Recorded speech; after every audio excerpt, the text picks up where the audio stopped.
Attorney, pwede ba akong kasuhan ng isang dating empleyado kung hindi niya ako ni-regular dahil hindi ako pumasa sa performance evaluation?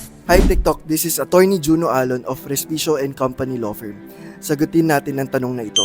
Oo, pero depende kung may nilabag kang batas o proseso.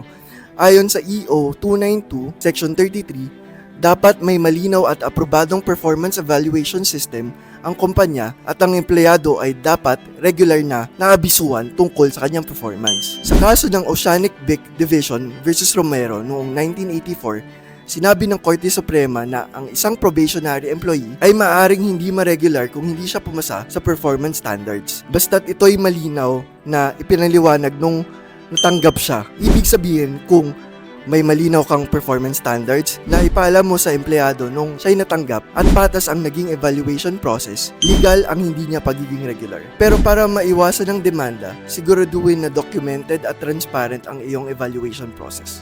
Again, this is Attorney Juno Alon. Follow for more legal tips.